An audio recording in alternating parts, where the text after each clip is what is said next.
Hi, Matt Wilson here with this week's first of my usual two videos concerning rock artists or bands. And today we're going to jump into the 70s, 80s, and 90s, and I'm going to do Bruce Springsteen in the 20th century. I'm going to start, I don't think I'm missing anything. I mean, everything that I own is on this table. I'm going to start with this little CD collection, which is Japanese. It's just the album collection, Volume 1, from 73 to 84. It's nice.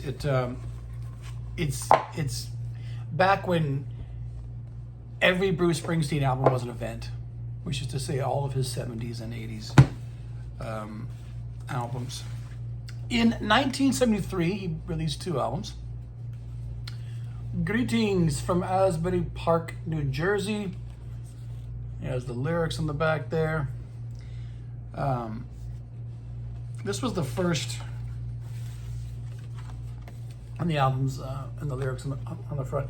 This was the first of his two albums where he had what I call Dylanitis, where he was clearly in the thrall of the bard of Bob Dylan, and he lots of words in these songs, lots of verses. You know, it's still a pretty good album, though. I mean, if you can imagine that merger of Bruce and Bob in the early 70s, as you know, so many singer-songwriters were children of Dylan at the time.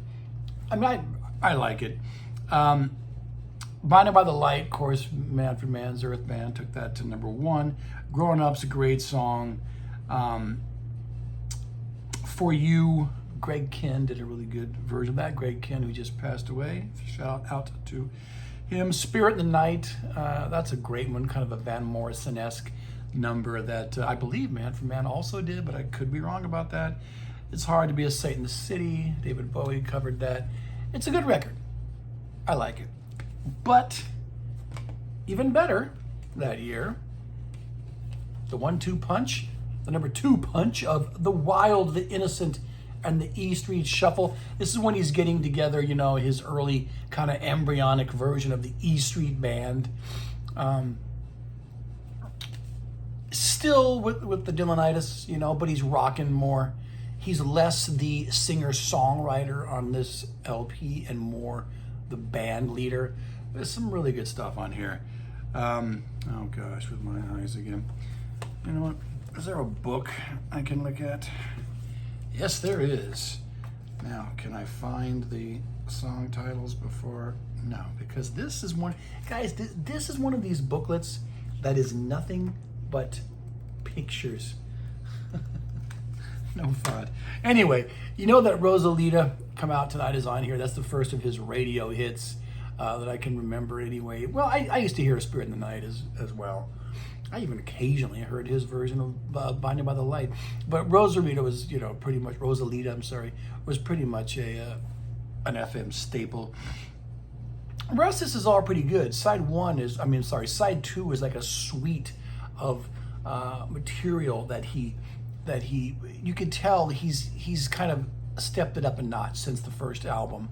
These songs are like little mini plays or operas, you know. He's starting to give his characters names. I know many British friends of mine consider this to be his best album. I don't think he's fully formed yet here. And like I said, he's still kind of in the thrall of Bob Dylan. But if you like that, you know, overly theatrical kind of aspect to his early songs, this is hard to beat. All right? The Wild, the Innocent, and the E Street Shuffle. All right, it all came together for him, though, in 1975. Born to Run, you know, one of the great seminal albums of not just that year, but the whole decade. I can see these song titles. And they're all great. Thunder Road, 10th Avenue Freeze Out, those are essential Springsteen numbers. Night and Backstreets are great deep cuts. Born to Run was his first top 40 hit. She's the One with the Bo Diddley beat. Meeting Across the River, one of his more somber tunes, and then the epic Jungle Land. This is a 5-star record if ever you, I mean, if this year, 75, it's like right in the middle of the decade, but moving on toward the second half now. If you don't think this is the best album that year, then it's Bob Dylan's Blood on the Tracks. I don't think any other albums, or Patti Smith's Horses. There's any number of them, but he was the up-and-coming guy at the time. On the cover of Time and Newsweek simultaneously, that the kind of hype that we almost don't see anymore. Only it didn't really, this album did well, got some radio airplay, had the title track, was a top 40 hit, but he wasn't blockbuster material yet. That would come later on, but it was more like a slow ascension, with this being the first time that he was really like on base, to use the baseball metaphor. The first two albums are really good, but this is the first one where you go, damn, this guy's got something. All right. Okay, he got in this 3-year Bruce did legal imbroglio with his manager, and he brings in, that was Mike Appel, and he brings in Landau, and who was a former rock critic. And in 1978, we got Darkness on the Edge of Town. He's got the little Fonzie look there. This is another masterpiece, folks. This is another 5-star album. It's different than Born to Run in that the characters and his writing seem more adult, more faced with the, the harsh reality of existence in America. He's not writing about rich people. He's not writing about college-educated people. Bruce always had that working man's touch, If you read his book, his autobiography, you can see how he grew up. But this is a guy who never really had a job in his life, really, beyond being a musician. Yet he seems, depending upon your point of view, to be able to write for common folk. Anyways, if he's kind of young and maybe somewhat naive on Born to Run, this is an adult album. It is another masterpiece. While I'm here, while I'm on 1978, I might as well just show you this now. This is a really good box set for Darkness. It's got the CD, it's got The Promise, which is a bunch of songs that he had at the time, which he was, writing, written, performed, recorded, that did not make it onto the Darkness album, because remember, he had that 3-year block where he could not record. Well, he could record, but he could not release music. So he had a backlog of material. Lots of good stuff. Darkness could have been a double album, obviously. There's 2 discs of The Promise, I'm sorry. And there's a DVD, The Promise and the Making of Darkness on the Edge of Town. A second DVD of him playing live in 2009. And then, just a bunch of more stuff from 76. That's as early as these recordings go to. Something else from Houston, 1978. Get it. I never look online before I do these shows to tell you guys if these boxes are still in print or not. But if it is, pick it up. If you think that Darkness on the Edge of Town is a great album, you need to have this, which it comes with a complete Darkness on CD anyway. Okay, so moving on. In 1980, we have The River. It's a double album. Okay. This was my favorite Springsteen album for so long that, I don't know if I have a favorite Springsteen album anymore. It may as well be this one.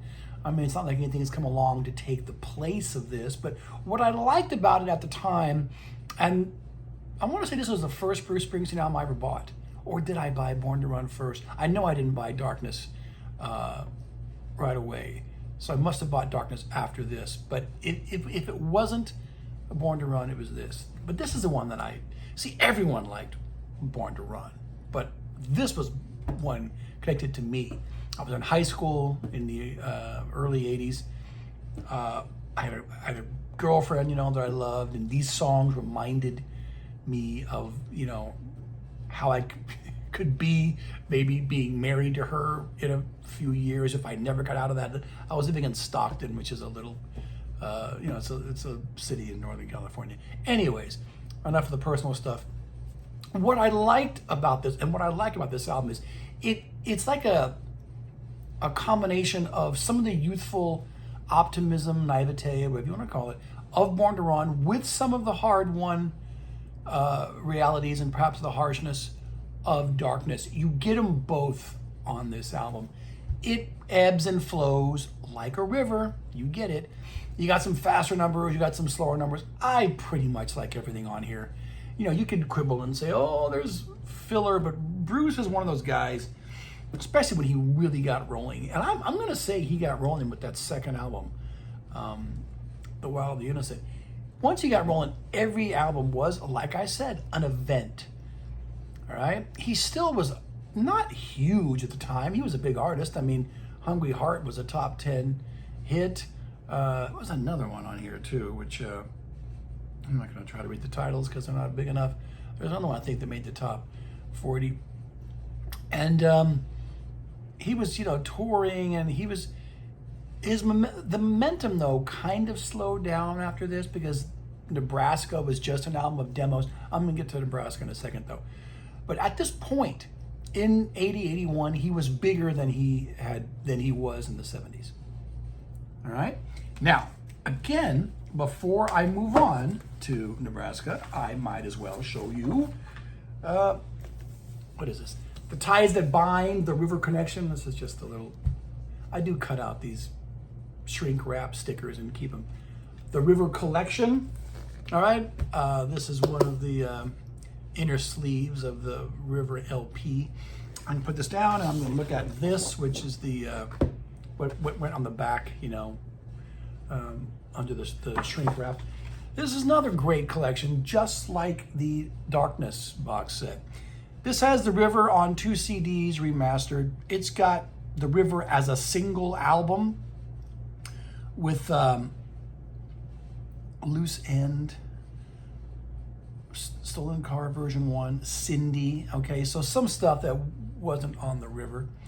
It's got outtakes and good outtakes. I mean, just like The Promise, you know, the 2 CDs that were included on the Darkness box set, and you can buy that separately too. Just like that's filled with good Springsteen songs, some great that he recorded at the time. So is this.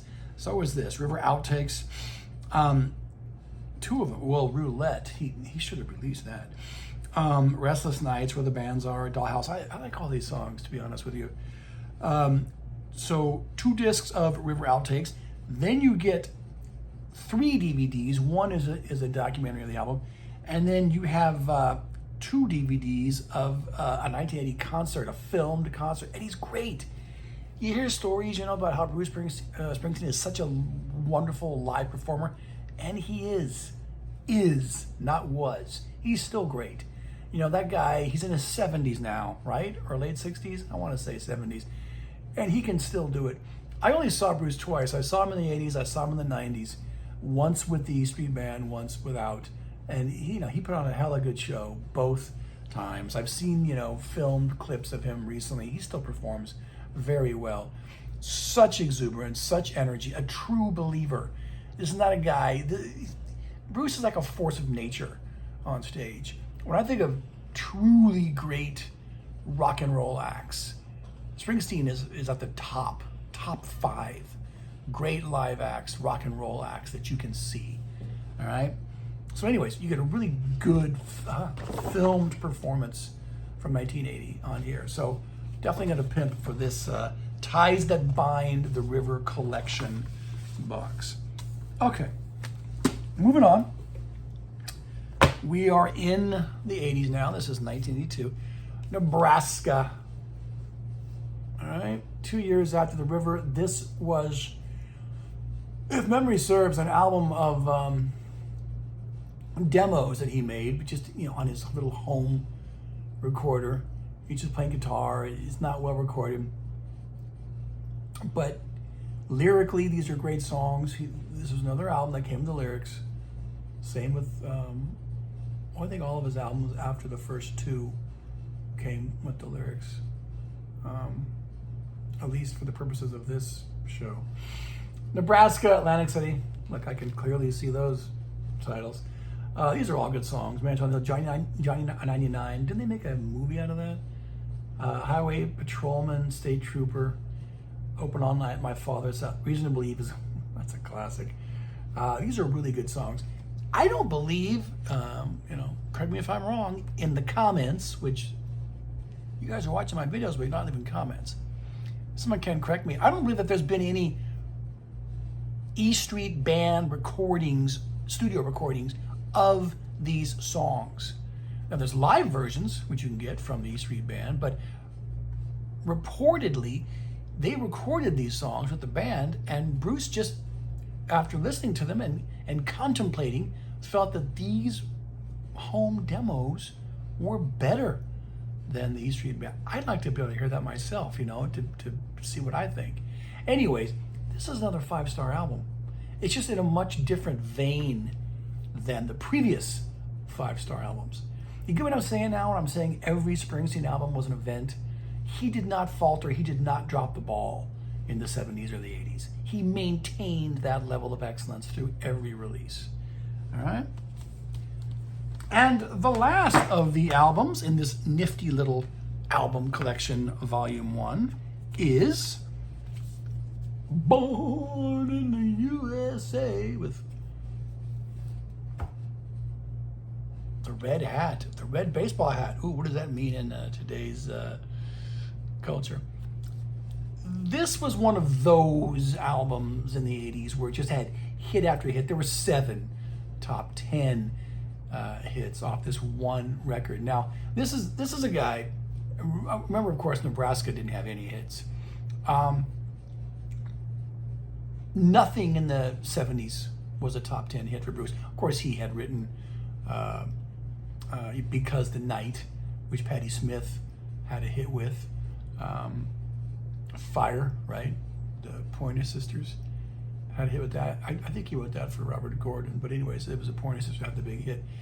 But at this point in time, by the mid-'80s, this is 84 through 85, and I think My Hometown was a big hit in early 86. That's how long this album was popular. All right? Lots of big stuff here.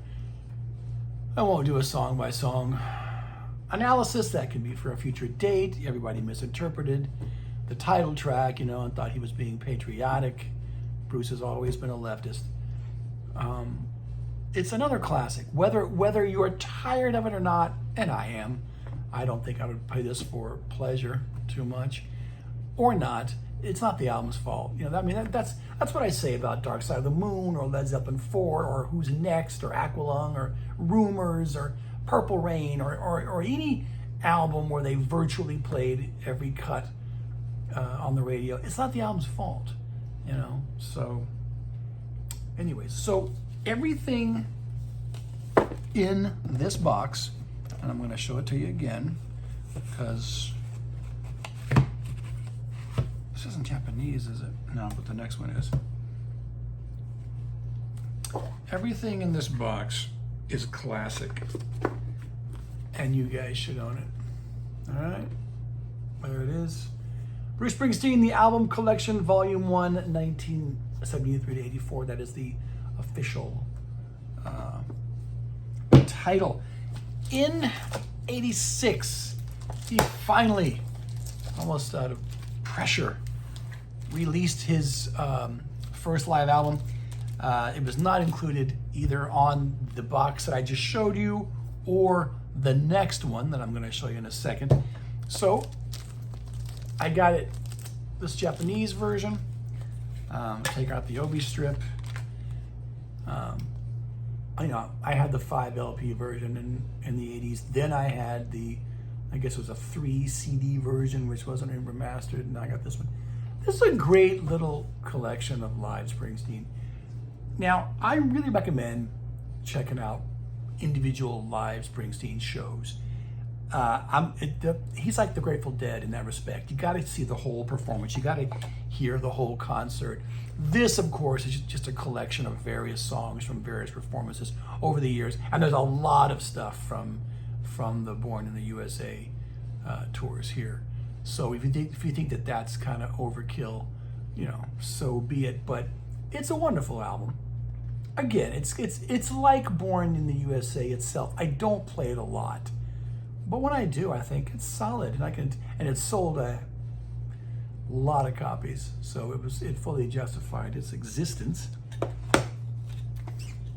So there you go, Bruce Springsteen and the E Street Band, live 75 to 85. Okay, before I move on, because sometimes I forget to show you guys things, I'll pull them out, it'll be on the table, I'll finish the video, and I'll think, oh, look what I forgot. They have released a lot of live Springsteen over the years now, archival releases. I have only picked up a couple. I used to have a lot of live Bruce on tape that people had given me. Here's two I have, both are great. This is from '78. Now, I used to have this show as a boot on a cassette. This is the Roxy Theater, West Hollywood, July 7th, 1978. It's an outstanding show. It's 3 discs.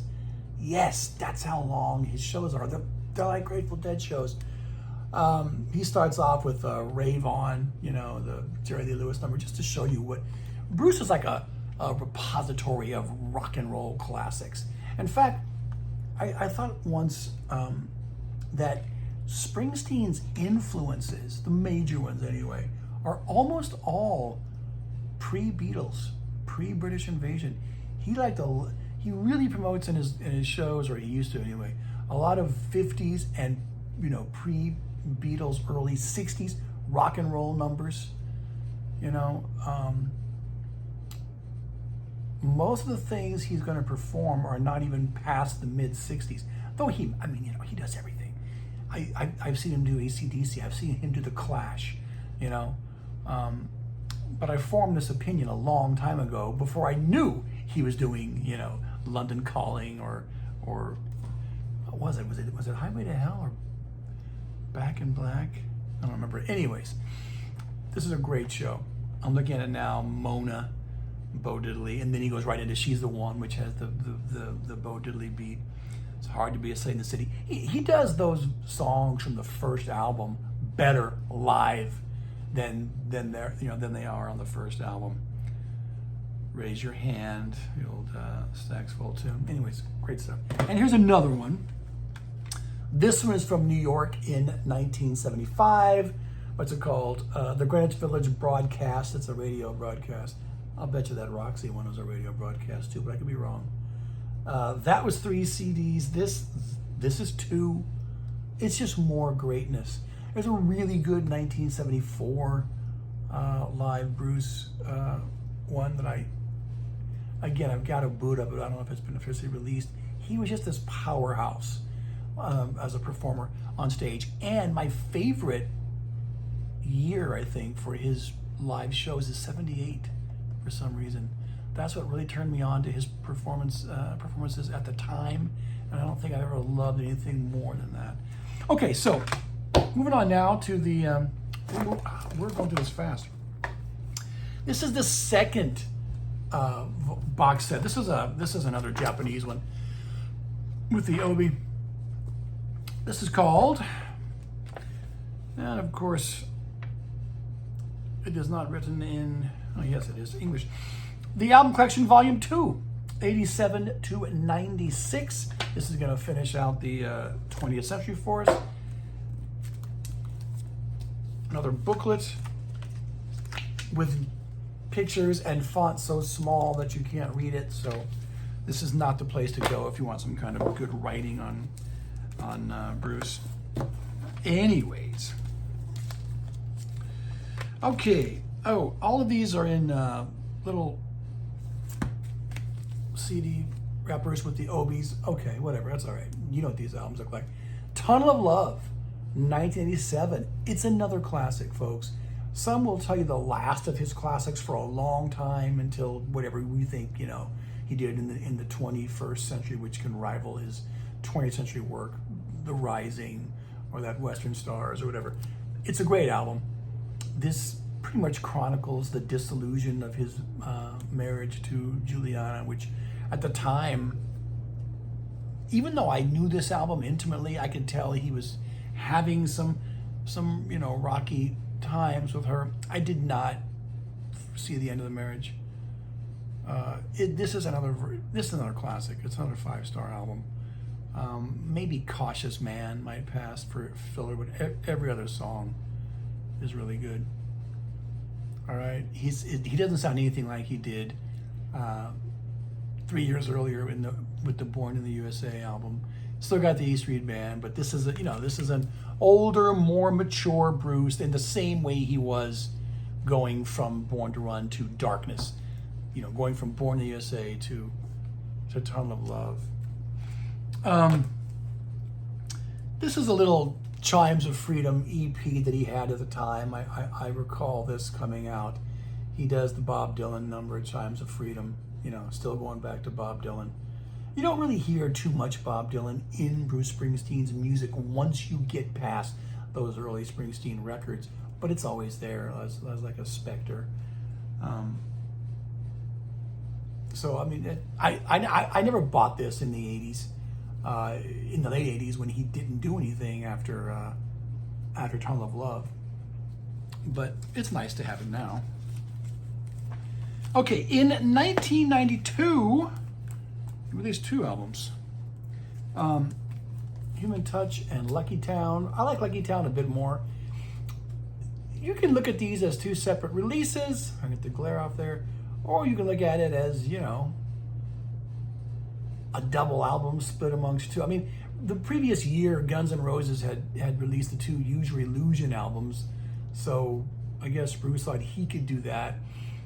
The problem with this stuff is, it's a bunch of good material with very few truly great songs. I think that's why he doesn't do a whole lot of this stuff live. I've heard Bruce talk about this, and he thinks, I was happy, and I was writing about that, and that's not what my audience wanted to hear. I don't think that's it, because there's plenty of happy Bruce Springsteen numbers. Good, rockin' ramrod, But they're just not, he had taken too much time off. Tunnel of Love was 87, this was 92, this is years later, Peter Gabriel did the same thing, except Peter Gabriel's last album was So in 86. He came back. I can't remember when it was, 92, 93. And again, his audience wasn't where it was before. Same with Bruce's audience. He was just one more guy. One more, older rock star competing in a crowded field in 1992. This is grunge, He didn't matter as much as he had. He should have released something in 89 or 90. All right? Not bad songs, but very few of them are great. Lucky Town, slightly better, but good songs on both. Good songs on both. All right. Okay, we had Bruce Springsteen in concert. Wasn't this supposed to be like an unplugged thing? But of course, he didn't want to do it unplugged. This is. Well, there you go. This is a double album. I never bought this at the time. I've only got it because it's in this box. In terms of Bruce live, it's okay. I mean, again, you can just check out those archival releases from the 70s and the 80s if you really want to get it. I mean, not that he still can't kill now, but I don't remember playing this too much when I got this set a few years ago. All right, it's okay. I mean, what's it got on here that's unique? Man's Job, Wish I Were Blind, Better Days. So there's some stuff, Human Touch. There's stuff from the last 2 albums. Okay, so some stuff on here that you wouldn't have heard prior to the 90s, but there you go. It's fine. Okay, his next major statement was The Ghost of Tom Joad. It's good rather than great. This was the first, well, that's not true, is it? Lucky Town and Human Touch were the first Springsteen albums which were less than stellar. This, I'm trying to decide whether I'd rather listen to this or Lucky Town. Possibly this. Again, he's changing direction a little bit, you know. This is more of a singer-songwriter album, which he hadn't done in a while. I guess I should have told you guys too. When he divorced that woman in the 80s, he hooked up with, you know, Patty, his backup singer, his redheaded woman, as he calls her. Fired the E Street Band, if that's not being too harsh. Moved out from his beloved New Jersey to L.A. And I think a lot of that stuff also contributed to his fans being less than enthralled with him at the time. So, I wish Ghost of Tom Jones were better. He could have perhaps, you know, gone some ways towards securing a new audience at the time, but it's fine. You know, I mean, students of Bruce are going to find plenty to enjoy on this record, and he didn't make another full-length LP for the rest of the decade. He was a rich guy, pretty much a happy guy by this point, or as happy as Bruce is going to be. He wasn't hungry anymore. So, okay, then we had a rather average greatest hits album, which was the only Springsteen comp you could get then, so I'm sure this probably sold like hotcakes. But, you know, this was two vinyl LPs. Of course, I wasn't buying LPs by the 90s. It's a bunch of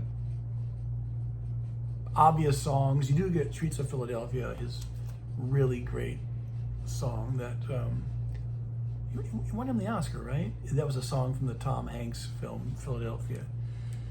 Secret Garden, Murder Incorporated, Blood Brothers, and This Hard Land. That's all of side 4 on the vinyl LP. Otherwise, it's kind of disjointed. It doesn't flow. You can't do Springsteen's career from 73 to the mid or to late 90s in just 2 vinyl LPs. It's like, I mean, even Neil Young had 3 vinyl LPs with Decade. And that was just his first 10 or so years. Okay, Blood Brothers is another release I never owned until this little box set came out. An alternate version of Blood Brothers, High Hopes, Murder Incorporated, a live version, Secret Garden. Secret Garden's another one that he did for a movie. Without You. Not bad stuff. I mean, again, this is not converting anybody. You know, it's fine. I'll tell you what the really good Springsteen release of the late 90s was. It's this. Tracks. Tracks is a 4-disc set. Remember, I'm always telling you guys about the glory days of 4 CD box sets in the 90s. This is one of them. All of this stuff was previously unreal. Well, is there some B-sides? I don't know. I'm not going to look at all this stuff. Well, okay, Pink Cadillac, Virginia, Don't You Lose. Okay, so, but it had been unavailable on an album. And it's really good stuff. In fact, I remember when I was playing this a lot in the late 90s, I thought this was the best release, the best Springsteen purchase with his name on it since Tunnel of Love. All right, so I do recommend this. And that ends it with me. My last Beach Boys video was an hour long, or 59 minutes. This is more like what I used to do a month ago. This is about a 34, 35-minute video. Bruce, of course, is still around. He still can pack arenas. I'm not the fan of his 21st century albums that I was growing up, you know, in the 70s, 80s, and even 90s. Because I mean, even Tracks alone is outstanding. It kind of saves the whole decade. One of the truly great live performers of all time. A genuinely nice guy. You really don't hear too many negative things about Springsteen, really wants to please his fans, a true believer in rock and roll. I was surprised to read his book to see that he suffered a bit from depression that his father had.